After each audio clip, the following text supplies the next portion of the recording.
There you go, Corey. Only took you 22 hours to figure it out.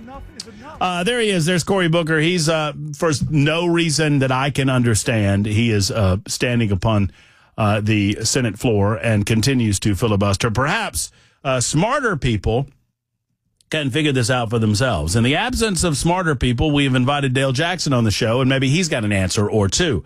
Dale Jackson can be heard at WVNN. For years, he's been broadcasting in Huntsville, Alabama.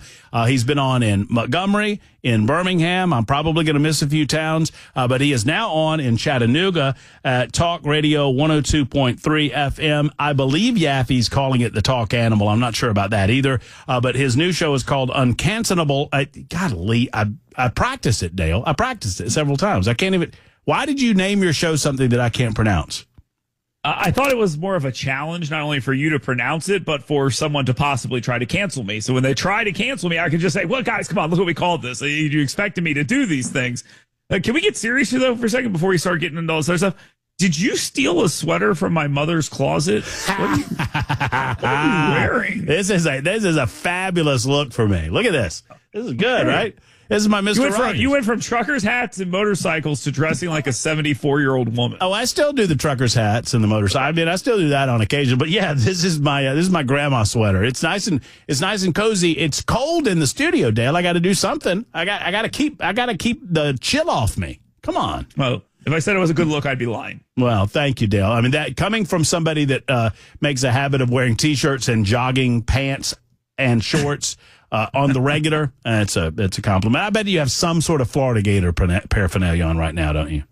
No, actually, I don't. I don't have any pants on either. So that if I had pants on, maybe I'd put some Gator shorts on. But no, I have none on. I'm rocking my Yaffee shirt. Well, I mean, you ought to. He's your new boss in Chattanooga, right? Yeah, it's a little awkward seeing how I plucked him out of obscurity, put him on the radio, let him have a kid, and then moved him to Chattanooga. Now I'm following him around. Are you you got to be this is tough, and I know this is a little inside baseball, but I have to ask. I mean, I've never had the opportunity to do a split state shift, and that means extra work, right? I mean, you have to keep up with both Alabama politics, as you've been doing for many, many years in Huntsville, and now you have to dive into Tennessee politics as well. Yeah, I do like how before we started this, you just ran through a list of my failures. I mean, it was like all sorts of different things. Oh, I was like, you conquered. You conquered those places. Oh, is that what it is? You overcame the hill, and then there's another hill to go and die. Yeah, that's right. They plucked me out, and they said, now go there. So, yes. Yeah, so yeah, it is. It's actually kind of interesting. Because the fun part about it is you are going in completely blind. And you know this. You did talk radio for a long time in Birmingham in Alabama, and you come to Tennessee, and now you own that. So I think that's what I'm trying to do. I'm trying to follow in your footsteps. That's really what it's about. Well, you better. There's a lot of pitfalls that I can tell you about. I don't know Chattanooga though. I mean, you know Chattanooga probably better than I know Chattanooga because you've been doing the show down there. What is it, 10 to noon east? Because this is what confuses the hell out of me about the state of Tennessee is that try doing it. Yeah, well, I bet. I mean, because half of your show. I mean, their show in Huntsville's on Central Time. Your show in Chattanooga's on Eastern Time, right? Yeah, I'm just like, where am I supposed to be right now? Who am I supposed to be talking to? I couldn't do it, brother. It's a bit much. But you know what's fun about it is there's totally different audiences. You get to learn about totally different things. I've been to 2 of these fake town halls in 2 weeks. I got to see complete losers in totally different states. And it was absolutely beautiful. It's amazing. Chattanooga's a great place. It's a lot like Huntsville is. Huntsville's very tech savvy, and they have sort of the same thing. The gig city in Chattanooga is one of the things they call themselves. So now, it's been great, and I've really enjoyed it. You went to one of these bogus town hall get-togethers where there was no Marsha Blackburn, no Bill Hagerty, and no Chuck Fleischman, but there were a lot of liberals pretending like they were constituents of these 3. What did you find out, Dale? I thought it was like a nursing home's ICU. It was very white, it was very old, and it was very dumb. And I sat there, and I watched this thing develop. They went into a civic center. No, that's wrong. That's not right. They went into a community center and they went in a room where that allowed 80 people. I mean, these people are terrible at putting on political events. And you know this as much as I do. We go to these political events and they're like 2.5 hours long. And you're like, oh my God, you could have said this in 10 minutes. Why are we doing this? Knock these people out, knock them dead, and get the hell off the stage, right? Like that's what you're supposed to do. But they come into this room, 80 people, they give a crazy speech. They say things like, we're not crazy. And everyone goes, yeah, sure. And then they say, we're not leftists either. And in the room, people are like, I'm a leftist. The person next to me turns and says, I'm a communist. And I'm like, yeah, I bet you are. And they're having these weird conversations with themselves, trying to kind of hype themselves up. But it's literally someone yelling about politics to a person that's not there. And they'd point at the sign and be like, why won't you resign to stop Donald Trump? And you're just like, because they agree with him, you idiot. I mean, what are you talking about? You're trying to put your ideas onto these people who aren't here. If they were there, they would say, because I agree with him. And they should not do these town halls. If you're an elected official in Tennessee and you hold a town hall, you are a moron. I mean, there is no other way to put it because there's no way to win. There's zero way to win. They're just going to boo and hiss at you and all this other stuff. Don't even put yourself in that situation. No, we kind of saw this back when our mutual friend, Congressman Gary Palmer, held one in Hoover, Alabama. I've seen several instances where the leftist Democrats kind of astroturf these town halls. They front load themselves into the meetings, and then they pretend that represents the constituency. And we well know it doesn't because guess what? On voting day, 70% of their districts come out and they vote these people back into office. And it's very clear on that because what's interesting is that their suggestion that they're like the majority and people are just waiting for them to talk. Nobody believes that, not even them. And even in this situation in Chattanooga, 80 people were in that room. And I was standing outside and they were going around looking for people who had pre-screened questions. So they'd already, so just imagine if Marsha Blackburn held a town hall in Cleveland, Tennessee and said, like I'm just naming random Tennessee towns. I'm from around here. So, you go in here and you have these random town halls. And what if they screen the questions? How would people react to that if they say, okay, we've got 50 questions here. I'm going to read off the names of people who can come up. They didn't let random people talk because maybe a random person goes, hey, this is dumb, right? Well, and watching these town halls from afar, you've seen them in person. It reminds me of every wedding I've ever been to, where about 20 minutes into the wedding, I feel like, okay, we're done here, right? We're just filling time to make this seem important enough to last for an hour and a half. But it's not. I would agree with that. And about 20 minutes in, you're like, why am I not drunk? Well, yeah, true that on the wedding front and the town hall front as well. All right, Cory, speaking of drunk, Senator Amy Klobuchar was on the floor of the Senate giving Cory Booker an opportunity to go to the bathroom earlier today. Cory Booker is filibustering at the United States Senate. For what reason, Dale? Do you know why this is happening?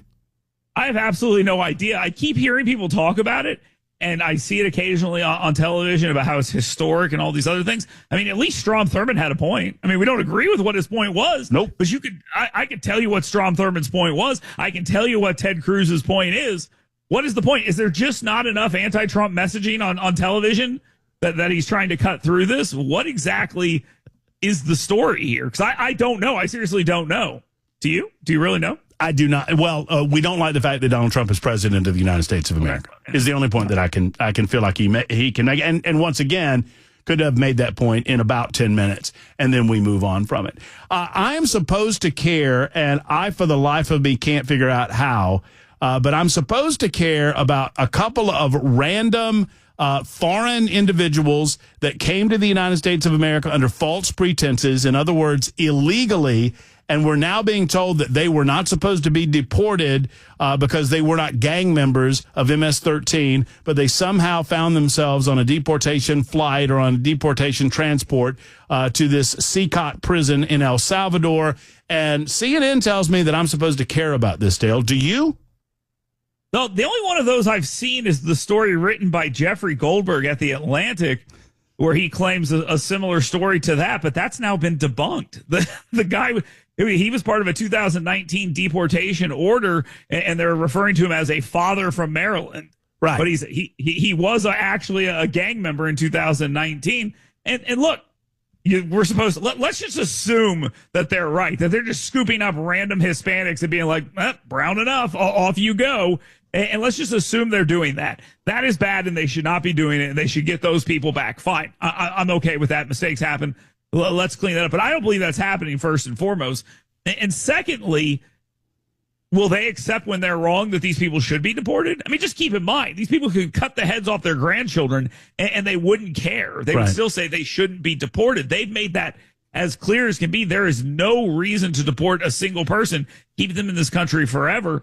And the idea that these people are all victims doesn't really check out at all. And I think it's all messaging, too. I mean, just think about what the Trump administration is saying. They're saying, if you're here and you're not supposed to be here, you might want to deport yourself, because if you don't and you get caught up, well, then you're probably you might end up in a place where you don't want to be, Guantanamo Bay, El Salvador. And you also have to think about this. When I used to run around with a rougher crowd and you used to run around with theater kids, if they picked up a bunch of theater kids and they got Matt Murphy too, chances are Matt Murphy's a theater kid, right? I mean, that's how this works. So why are they running around with all those people? I'm not saying that's 100% of the time, but it's a reasonable assertion. And then if they find that you have some stuff in your past or you're not here illegally, well, you're in the country, or you're not here illegally. You're in the country illegally and you're running around with gang members. Well, what are we supposed to assume? I want to remind you of something, Dale, and that is this. When you're a jet all the way, from your first cigarette to your last dying day. You remember that, buddy. I do. That movie, I remember when it came out and we watched it in, I think, sixth grade. It has underage breasts in it. What?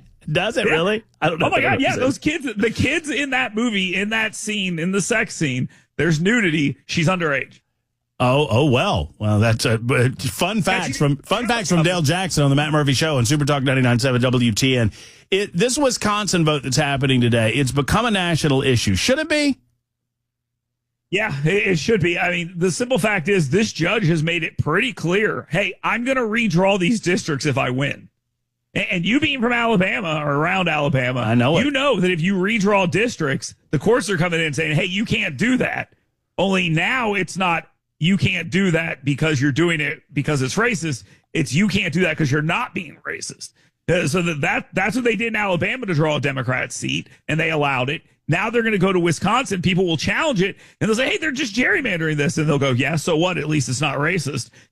So that's why it matters. I mean, we are constantly watching as it is a fight against the courts, as we're seeing with everything Donald Trump does. It's a fight against district lines. It is a fight against everything that is happening here. And the more courts they get, the better. That's why Donald Trump needs to get all these judges confirmed. All of this needs to happen. And the best thing is, I saw this map, the 2030 map, the reapportionment. California is losing a bunch of people. New York's losing a bunch of people. Illinois is losing a bunch of people. I think Wisconsin's losing a bunch of congressional seats. Where are they going? Texas, Georgia, Florida. They're not going to Alabama. They're coming to Tennessee. All these places that could potentially mean Republican seats. But what they're going to do when they get there, they're going to redraw those districts. So there's a lot that goes on with all this redistricting. The fight in Alabama at the Supreme Court isn't over yet. So, yeah, this matters a lot. So is there any fear in your mind, and I've thought about this, and I haven't really talked about it on the air, but is there any fear Elon swoops in and you find people that don't pay that much attention? I mean, these are largely individuals that are less learned, I'm being kind, regarding the issues that are impacting the state of Wisconsin. Is there a fear that he swoops in, has got a lot of money, got a lot of power, got a lot of influence, and it turns people off of his point? I mean, I don't think that's happening. Not with him. I think because he's doing it so openly, it's not a clandestine thing. And he's out there saying, hey, look, this is what we need to do. He's making the argument for all these things. I think what you've seen a lot recently is people move from the middle to the right or from the left to the middle. And Elon Musk is one of those people. And he makes the case why. He's like, they're crazy over there. Look what they did to my kid. I mean, that's his argument in a nutshell. Look what they did to my kid. I don't want that to happen to the country. Well, and I'll tell you this. I mean, and you have been, you've been as critical as anyone on talk radio when you feel like Donald Trump has made missteps. But I'll tell you, one of the things that he is willing to do that ingratiates himself to the modern middle, he's willing to talk to people that have not liked him. I mean, today or yesterday, I guess it was Bill Maher. I mean, Bill Maher said the nastiest things about Donald Trump, and Donald Trump was trepidatious about doing it, but his willingness to have Bill Maher and Bill Maher's willingness to go in and talk to him, suggesting that, the far left has become the crazy people. And I've said this for the last several weeks, Dale, that one of the things that the political left has managed to do, they've made Donald Trump the rational one.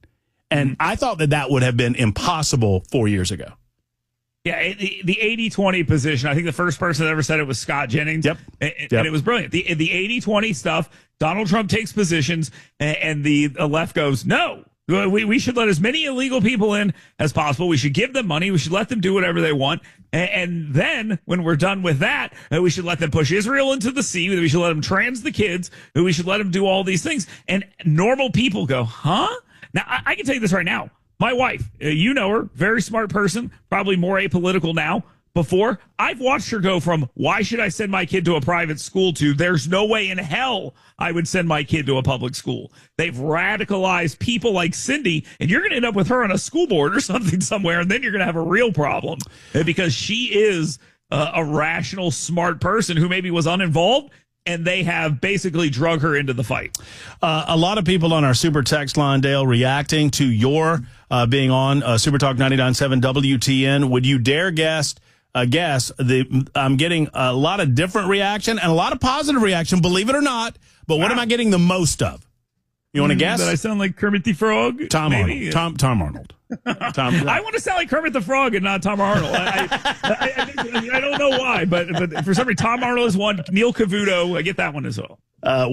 You sound great to me. I'm sure that the audience will embrace you, as every audience that you've ever been in front of has done in Chattanooga at 102.3. Congratulations on all your success. Come on up and see us sometime, and we'll have you on every week if you will. Yes, sir. Sounds great.